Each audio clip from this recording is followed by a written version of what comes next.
2009 সালে স্বামী টিম্মি নারংকে বিয়ে করেন বলিউড অভিনেত্রী ঈশা কোপিকর।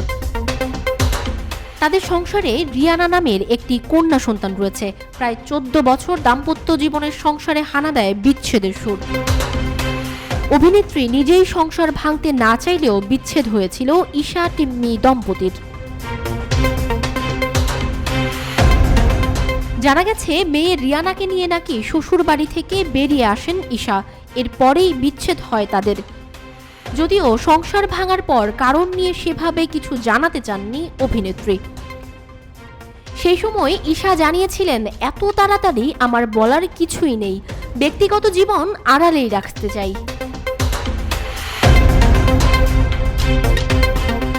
তবে এবার বিষয়টি নিয়ে মুখ খুলেছেন ঈশা। সম্প্রতি গণমাধ্যমে বিচ্ছেদ প্রসঙ্গে ঈশা বলেন, বিয়ে ভাঙতে চাইনি, পুরোটাই আমার স্বামীর হঠকারিতা ও দায়িত্ব জ্ঞানহীনতার কারণেই হয়েছে।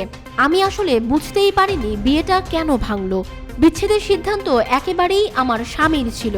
আমরা মানুষ হিসেবে একে অপরের থেকে অনেকটাই আলাদা। অনেক চেষ্টা করেছি, কিন্তু শেষ পর্যন্ত আর পেরে উঠতে পারিনি। আজও বিয়ে ভাঙার কারণ খুঁজে বেড়াই আমি।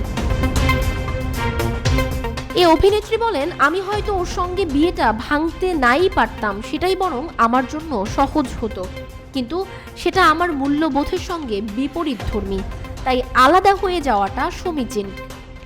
একসঙ্গে থেকে প্রতিনিয়ত ঝগড়া করা আসলে অর্থহীন। আক্ষেপে সুরে মেয়ে রিয়ানার বিষয়ে অভিনেত্রী বলেন, আমি চেয়েছিলাম ধীরে ধীরে মেয়েকে পুরোটা বোঝাতে, কিন্তু স্বামীর হঠকারিতা সেই সময়টাও আমাকে দেয়নি।